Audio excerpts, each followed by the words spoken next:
thank you again for allowing me to come in front of you guys and show us our latest innovation, which is Astra. So I'm going to go ahead and share my screen here. This is Astra. This is the dashboard that you see when you first join a cluster.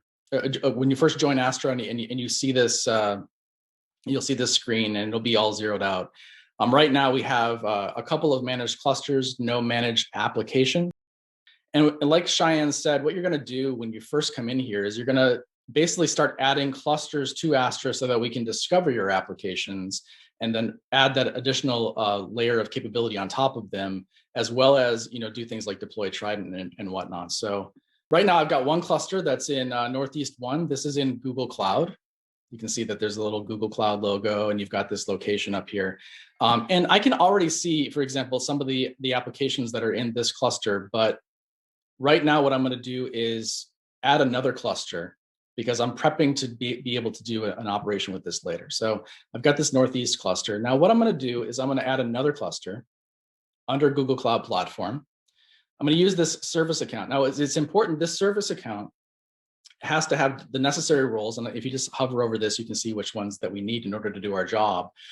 Because we're doing a bunch of things behind the scenes that I'll go through in a little bit, and I'll explain what's happening. Because if you just go through the clicks, it's like, oh, wow, it worked. But, there's a lot of automation going on behind the scenes to make that happen. I think it's important to kind of get a feel for what all that is. But we're taking this one credential, and this one credential then eventually it allows us to do everything we need to do from this point forward. We don't ask for kube configs. We don't ask for, please go modify Kubernetes yourself by hand and all these other kinds of things. It's really important for us that you just give us this one key with just the right amount of access, and we can automate the entire experience for you. So the very first thing you're going to do after you give us this credential, and I'm just going to use this saved credential that we have from before, is we discover all of the GKE clusters in Google Cloud that we can manage. Now, there are certain eligibility requirements based on the fact that the cloud volume service that we're going to lay down, requires NFS, for example, right? It's an NFS export that we're exposing. And so we need to make sure that the worker nodes in the cluster have the ability to mount things over NFS. And we have other requirements too, like Kubernetes versions and so on and so forth. So I just hover over like one of these, you can kind of see in this particular case, this particular cluster has an older version of COS that doesn't have, which is the container optimized OS that Google supports by default, that did not have an NFS library at the time. We need Ubuntu nodes in this case. COS now has an NFS has the NFS client built in, so we can use COS too. But this is an older cluster. You can kind of see this fall out here. And I've also got this existing cluster here that's managed. I'm going to manage this new cluster here called Garrett Demo West 2A. So I've got one in the Northeast to one West 2. The next step I'm going to take you through is configuring storage. Now this is basically where you just, okay, we've discovered then the Cloud Volume Service that's available in that location, right? Another eligibility requirement is that the Cloud Volume Service is available there. And in which variant of it is and what service levels are available there, right? So we know that these 3 service levels are available. We're choosing there's a recommendation. You can choose whichever default you want. And we're basically setting a new default and laying down these storage classes inside the cluster and giving you a sense of what this the storage capabilities are for these different storage classes, before you lay it down. Then you just review what you're about to do. So that was a couple of clicks to get to this review step. And what's cool about this is we're kind of explaining everything that we're going to do. Now we're going to capture that service account that was provided at the beginning. If it was a new one, we'd save it. We're using an existing one, so we use that. We're going to find an object store bucket to be able to host backups for this compute cluster, or use an existing one if we have one in an appropriate region already, right? So we automatically have integration with GCS in this case. And by cloud provider, we'll use the native object store and also allow you to add your own buckets with your own S3 compatible provider if you desire something else. The other thing is we're going to configure compute, but that means basically using the credentials we've already been given to create the appropriate service account in that Kubernetes cluster so that we can actively manage it and the applications within it. So we're doing all that by hand. You don't have to give us a kube config, we just do it. And then we're configuring the storage, which means laying down the Trident operator, laying down the Trident configuration against those storage classes, laying down those storage classes, so on and so forth.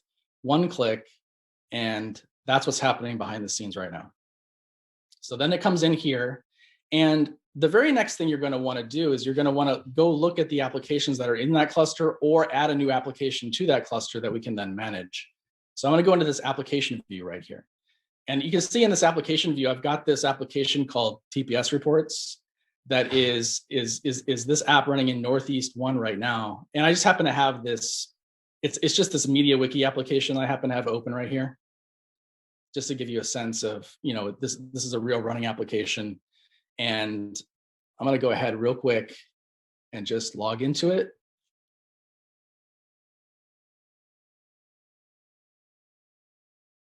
So put the Cloud Field Day logo on there. All right. So now I'm going to go back to the app, right? And so we've got that. I made that change to the application. And what I'm going to go ahead and do is I'm going to manage this application. This is basically, this is me deciding that I want Astra to provide its capabilities on top of this application. So we bring this in under management, and it falls under here under managed. And you can already see right away, we have the ability to see that this thing is unprotected because there's no currently any backups, application level backups, and there's no protection policy associated with this. And we'll go through that in a minute. But what I want to do real fast is I want to kick off the cloning process. So while that's happening, I'm going to describe what it's doing, but it takes a little bit of time because it's moving from one region to another. So I want to just kick this off while we're talking about it. Let's modify these so that you can kind of see it's the same app.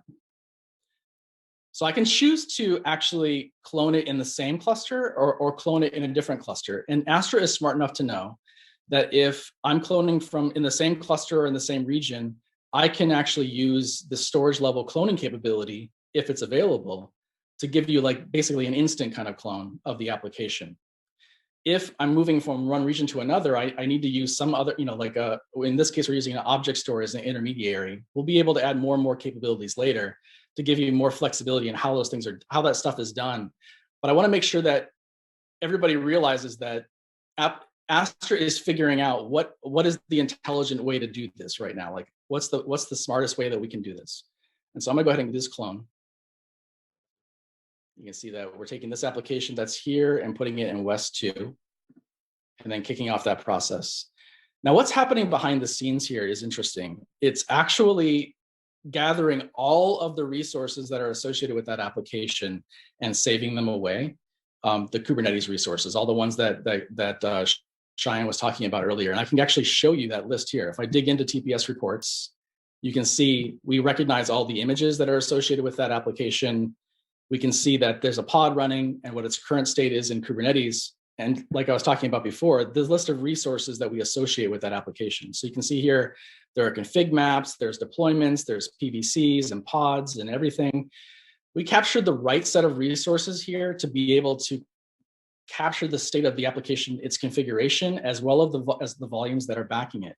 The other thing that we're doing is we're recognizing that this is MariaDB behind the scenes, and we know how to freeze MariaDB to get a consistent state on disk. So under the covers that we're also doing that. We basically talk to MariaDB, say, flush your state to disk. We capture a volume level snapshot for the PVC that's backing that MariaDB database. And then we make sure that the whole thing is consistent. And then what we're doing is taking all that data, shuffling it out into an object store that is, in a region that's appropriate for where this cluster is living. And then we're going to that other cluster and unwinding that whole process. So we basically look at, the namespace we were given in the request. We create a new namespace. We create PVCs that match the storage on the source side and the destination side. We suck the data into those new PVCs, and then we layer all of that application configuration on top of all of that, automatically. And we have to do that in a very intelligent way. It's not as simple as like just copying and pasting these configurations that I'm sure you probably understand. You have to actually you have to understand what these different resources do and bring over just the right bits. And in some cases, you have to transform certain bits in order to make certain things happen. So all that intelligence is built in. We don't have to ask you what you would like for any of that. We just automatically take care of it so that it's running on the other side. So this is app by app, right? Can I select the whole namespace and collect? I guess I guess where I'm going at Yes. is, can I? You know where I'm going. Can I I do. capture a whole namespace and say I don't Absolutely. care about what app's running in that namespace? I just want to Absolutely. clone the whole namespace. That's right. Yeah. In fact, you absolutely can do that. In fact, if I show system apps here, you'll see a lot more apps, right? Where you can see Cube System, you can see Trident, in fact, and other, I look at the discovery process as more like a hinting mechanism. In fact, you can see this grouping here. So if the group here is just the namespace, then you're getting the whole namespace and any new resources that show up in that namespace at any time. If you're getting one of these, this comes from our basically our app intelligence. We can discover that it's a Helm app that has these certain labels on it, and we allow you to refine it to just whatever that Helm application is, for example, or the operator, if you want to. But yes, you absolutely can do it at a pure namespace level as well. So you also said something that you can. So can you actually schedule this to where if I add new apps into that namespace, it'll always capture those new applications get deployed into that namespace? Like auto manage kind of a Yeah, thing. yeah, yeah. Yeah, not yet. We've totally Okay, talked about that okay, idea. I think it's a really good idea, and I think it's something that we should work on soon. But it's a okay, roadmap item right now. okay. But Cool. yeah, that's a great idea. And well, you of course can schedule, snapshots and backups, and I can show you how that works. So, that provisioning is still going on. So Hey, I've Garrett. got this, app protection status here and the app status. So just so you guys are aware, app status basically means inside of Kubernetes, does Kubernetes think this app is healthy or not? Right. And we just basically roll up all the status for all the resources and then, and place that here. And if it is unhealthy, well, you can hover over the tooltip and see that there's a tooltip there that will say, what is it that Kubernetes is saying is bad about this app? And you can dig into some of these details without having to actually go to the command line and figure out what's going on. And then you've got this partially protected status. Now, the reason it's partially protected, it was unprotected before, is we're in the process of actually creating a backup now, right? In order to be able to move that application. So we have this backup. And because this backup exists, we now consider it to be partially protected because there is a recent backup. I think, I forget what it is. I think it's like if in the last week by default, if there's a backup there, we could basically consider it to be somewhat protected. And then if you go in here, you can configure a protection policy. So let's say, you want to do, keep the last 4 snapshots at the 30th minute. You want to take every 30 minutes, you want to take, once an hour at the 30th minute, you want to take a snapshot. You want to keep the last 4. It's very simple. You basically do that and the policy will get created. You can see now it's fully protected, right? Hey, Garrett. We're expecting, yes. I have 2 questions. First, when it's taking that backup, is there any concern about performance penalty? I'm thinking of like when you used to stun VMs to take a snap and you want to do that at night because you were worried. Is there a concern over that being a performance penalty for taking backups of these running pods?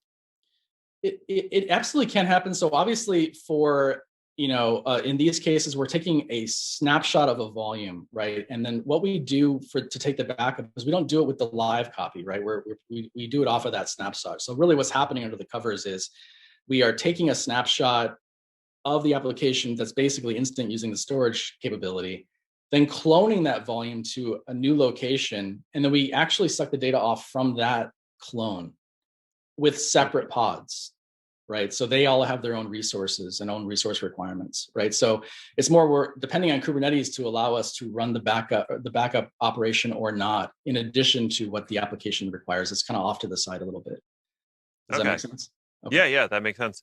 Yep. In terms of the protection policy, can you associate that protection policy with labels or annotations within Kubernetes so you can automatically apply it to new applications when they're created?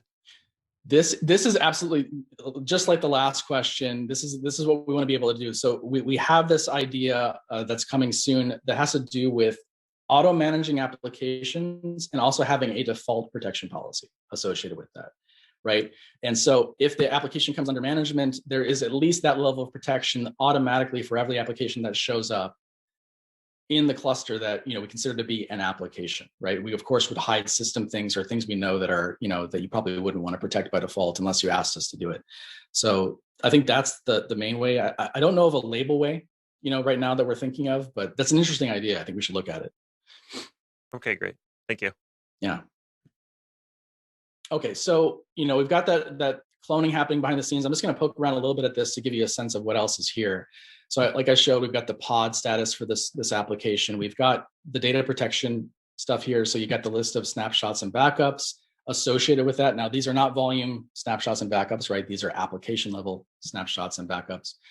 We can also see the storage that's backing this. And this is pretty cool, right? Like the information you're seeing here actually comes from multiple locations, and it's all jammed together on this one line because so you can see all of it at once, right? We've got Kubernetes level information, we've got Astra level information, and we've got CVS or Cloud Volume Services level information about like usage and whatnot.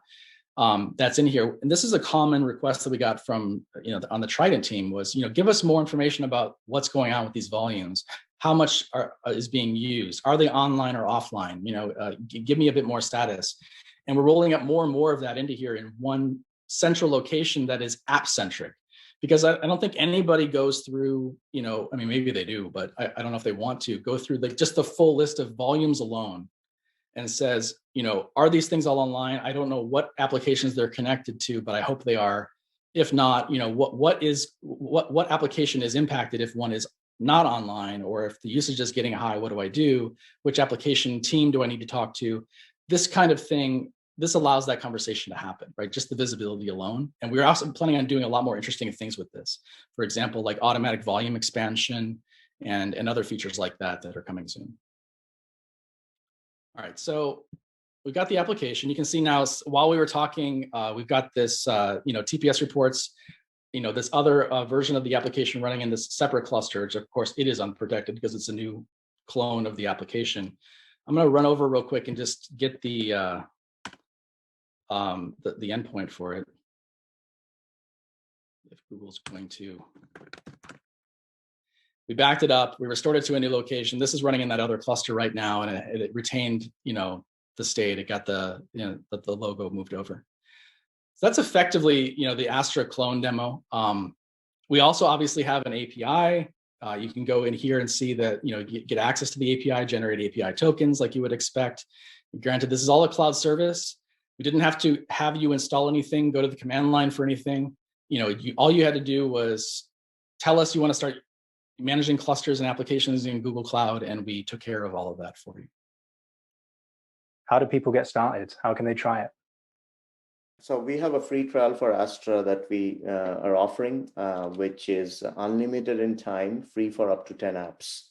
So you can just go to cloud.netapp.com/Astra, and you can just get started. So today we're supporting Google, and in a couple of months we'll be supporting Azure, but it's documented very well. You have a few prerequisites that you have to do in Google Cloud, and then off you go, basically.